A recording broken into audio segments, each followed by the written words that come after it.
Hello everyone, life through the লেন্সের আরেকটি ব্লগে আপনাদের সকলকে স্বাগত। তো এতক্ষণে থাম্বনেইল দেখে নিশ্চয়ই বুঝে গেছেন আমরা আজকে যাচ্ছি ক্যানবেরায় টিউলিপ ফেস্টিভ্যালে। আর এই হচ্ছে আমাদের গাড়ি। এই বাসে করেই আজকে আমরা সিডনি থেকে যাব ক্যানবেরায় টিউলিপ ফেস্টিভ্যাল বা ফ্লোরিয়াডে যোগ দিতে। তো সঙ্গে থাকুন এই ভিডিওটার, আপনাদেরকেও দেখাবো ক্যানবেরার টিউলিপ ফেস্টিভ্যাল কেমন হয়। এটা আমার প্রথম অভিজ্ঞতা, আমিও এর আগে কখনো যাইনি। তো টিউলিপ গার্ডেন কিন্তু আমরা অনেক শুনেছি, আমাদের দেশে যেমন কাশ্মীরে আছে, ইউরোপের বিভিন্ন দেশে কিন্তু খুব সুন্দর টিউলিপ গার্ডেন এবং টিউলিপ ফেস্টিভ্যাল হয়। ঠিক একই রকমভাবে এই ক্যানবেরাতেও একটা টিউলিপ ফেস্টিভ্যাল প্রতি বছর পালন করা হয়, এটাকে বলা হয় ফ্লোরিয়াড। তো যাই হোক, আমাদের গাড়ি ছেড়ে দিয়েছে। যেতে যেতে আপনাদেরকে বলি, আমাদের সিডনি থেকে ক্যানবেরা পৌঁছাতে মোটামুটি সময় লাগবে ঘন্টা তিনেক, মাঝখানে একটা ছোট যাত্রা বিরতি থাকবে। তো এই হচ্ছে আমাদের যাত্রাপথ। খুব সুন্দর একটা রাস্তা, দেখতে খুব অসাধারণ লাগছে। আর ওই দূরে দেখছেন হলুদ রঙের যে ফুলগুলো ফুটে রয়েছে, এগুলো এই সময়ে ফোটে।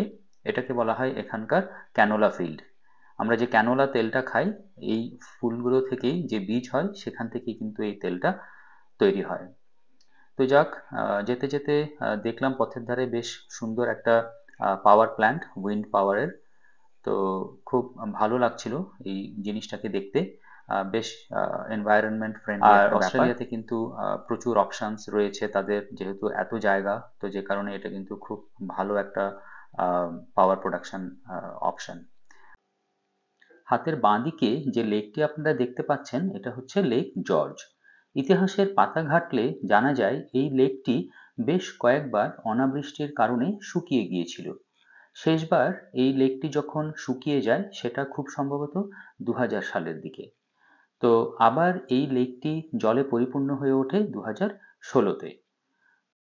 তো যাই হোক, কথায় কথায় আমরা পৌঁছে গেছি ক্যানবেরাতে। আমাদের গাড়ি এখন ক্যানবেরায় শহরে ঢুকছে, আর কিছুক্ষণের মধ্যে আমরা পৌঁছে যাব সেই ফ্লোরিয়াড যেখানে অর্গানাইজ করা হয়েছে সেই জায়গাতে।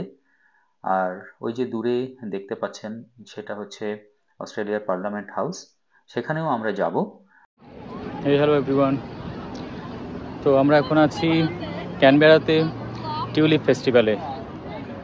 আর প্রচুর টিউলিপ এখানে দেখাবো আপনাদের সবাইকে। সঙ্গে থাকুন শেষ পর্যন্ত এই ভিডিওটার। খুব সুন্দর একটা পরিবেশ, একটা ডে ট্রিপের জন্য কিন্তু বেশ আদর্শ একটা জায়গা বলাই যায়। তো চলুন আপনাদেরকে দেখাই এখানকার টিউলিপ বাগানগুলো কত সুন্দর। অসাধারণ সুন্দর সুন্দর সব টিউলিপের এখানে বাগান। আর এত এত টিউলিপ এখানে ফুটে রয়েছে নানা রঙের, দেখলে মন একেবারেই যেন জুড়িয়ে যায়। তো দেখুন এখানে কত বিভিন্ন রকমের টিউলিপ সব ফুটে রয়েছে। আর প্রচুর মানুষ কিন্তু এখানে এসেছেন, যেহেতু এটা এখানকার বেশ বড় একটা অ্যাট্রাকশন। প্রতি বছরই এই টিউলিপ ফেস্টিভ্যালটা হয়। এখন হলো অক্টোবরের প্রায় মাঝামাঝি। এই টিউলিপ ফেস্টিভ্যালটা হয় সেপ্টেম্বরের 15 তারিখ থেকে অক্টোবরের 15 তারিখ পর্যন্ত, তবে সেটা পরিবর্তনশীল। আমরা আরেকটু আগে আসতে পারলে জিনিসটা আরও ভালো হতো। আমরা এখন এসে যা দেখছি তাতে কিছু কিছু বেডে টিউলিপগুলো শুকিয়ে আসতে শুরু করেছে, আর কিছুদিন আগে আসলে ফুলগুলো হয়তো আরও সতেজ পেতাম। যাই হোক, টিউলিপ ফেস্টিভ্যালে এসেছি, আর রবি ঠাকুরের গান থাকবে না সেটা তো হয় না। তো ফুলের সমারোহে রবি ঠাকুরের একটা গান শুনতে শুনতে চলুন আপনারাও এনজয় করুন এই টিউলিপ ফেস্টিভ্যাল।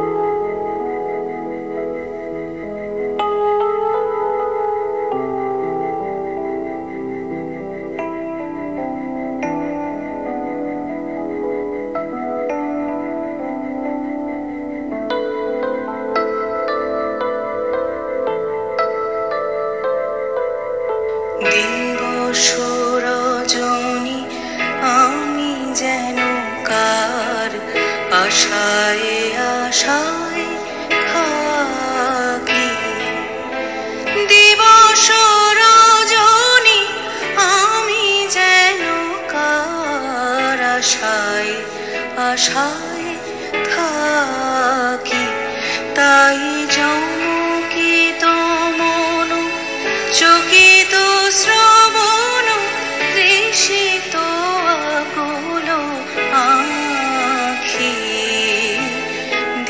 দিবস রজনী আমি যেন কার আশায় আশায় থাকি।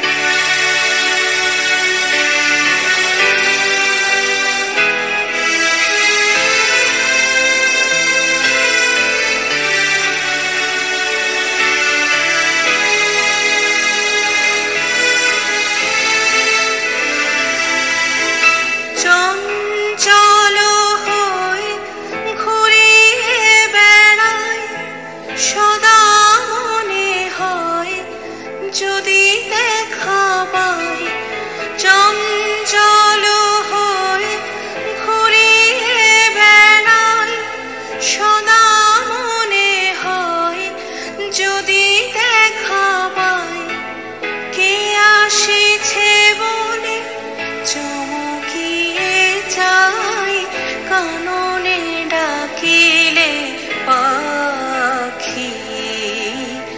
দিবস রজনী আমি যেন কার আশায় আশায় থাকি।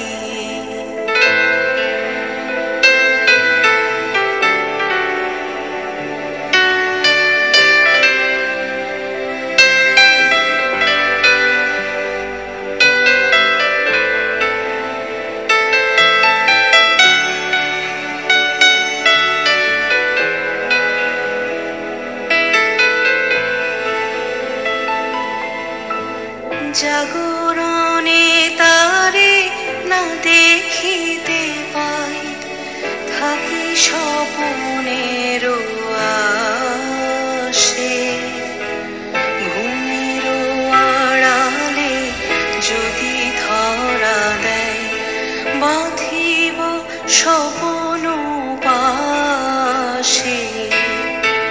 এত ভালোবাসি এত যারে যাই, মনে হয় না তো সে যে কাছে নাই।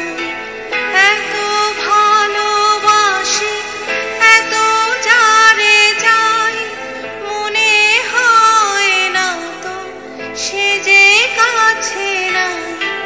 যেন এ বাসনা ব্যাকুল আবেগে তাহারে আনিবে ডাকি। দিবস রজনী আমি যেন কার আশায় আশায় থাকি।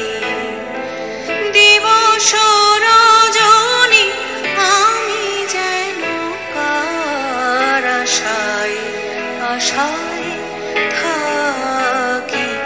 তাই চমকিত মন চকিত শ্রবণ তৃষিত আকুল আঁখি। দিবস রজনী আমি যেন কার আশায় আশায় থাকি। তো কেমন লাগলো এই টিউলিপের সমারোহ, অবশ্যই সেটা কমেন্ট করে জানান। ফুল ভালোবাসেন না এমন মানুষ বোধহয় পৃথিবীতে একটিও নেই। যাই হোক, এই টিউলিপ ফেস্টিভ্যালের পাশেই রয়েছে খুব সুন্দর একটি লেক। এই লেকে আপনারা যেমন দেখতে পাচ্ছেন প্রচুর হাঁস, বিভিন্ন রকমের পাখি সব ঘোরাঘুরি করছে, স্নান করছে। অসাধারণ সুন্দর একটা পরিবেশ। তো বেশ ভালো একটা সময় কাটানোর জায়গা। আর আপনারা সকলেই যেমন জানেন ক্যানবেরা হচ্ছে অস্ট্রেলিয়ার রাজধানী, কিন্তু রাজধানী হলেও ক্যানবেরা কিন্তু খুব বেশি বড় একটা শহর নয়। এটা একটা ছোটোখাটো শহর, শুধুমাত্র নানা রকমের সরকারি অফিস, আদালত, এই ধরনের এস্টাবলিশমেন্টই এখানে বেশি আছে। আর এই জায়গাতে প্রচুর মানুষ বেড়াতে আসেন। আর যখন পার্লামেন্ট সেশন চলে তখন আমাদের এখানকার যারা পার্লামেন্টারিয়ান আছেন তারা এখানে আসেন। আর আরেকটা জিনিস এই ক্যানবেরাতে রয়েছে, সেটা হচ্ছে পৃথিবীর বিভিন্ন দেশের দূতাবাস। তো তো এখন আমরা সেই দূতাবাসগুলোতে ঘুরে ঘুরে দেখব, তো গাড়িতে করে। যেমন এখানে ব্রিটিশ হাই কমিশনার অফিস, আর একই রকমভাবে এই রাস্তার দুপাশে পৃথিবীর প্রচুর দেশের দূতাবাস রয়েছে। তো কয়েকটা আমরা দেখব এখানে। এই দূতাবাসগুলোতে যদিও ঢোকার কোনো অপশান নেই, তাই গাড়িতে করেই আমাদেরকে জাস্ট ঘুরিয়ে ঘুরিয়ে দেখালো। এতগুলো দূতাবাস একটা জায়গায় আমি এর আগে সত্যি আর কোথাও দেখিনি।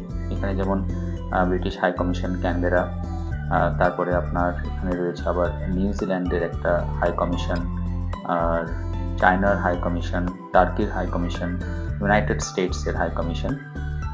তো এই ভিডিওটা আপনাদের কেমন লাগলো সেটা অবশ্যই কমেন্ট করে জানান।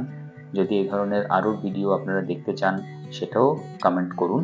আর আপনারা যদি আমার চ্যানেলে নতুন হয়ে থাকেন অবশ্যই সাবস্ক্রাইব করতে ভুলবেন না। আর এই ভিডিওটি আপনাদের সকল ফ্যামিলি মেম্বারদের সাথে শেয়ার করুন, যাতে তারাও এই ভিডিওটি দেখে অস্ট্রেলিয়ার সম্বন্ধে খানিকটা হলেও একটা ধারণা করতে পারে। আজকের মতো ভিডিওটি এখানেই শেষ করলাম। আবার নতুন কোনো গল্প নিয়ে হাজির হব পরবর্তী কোনো ব্লগে। এই ভিডিওটি দেখার জন্য আপনাদের সকলকে অনেক ধন্যবাদ।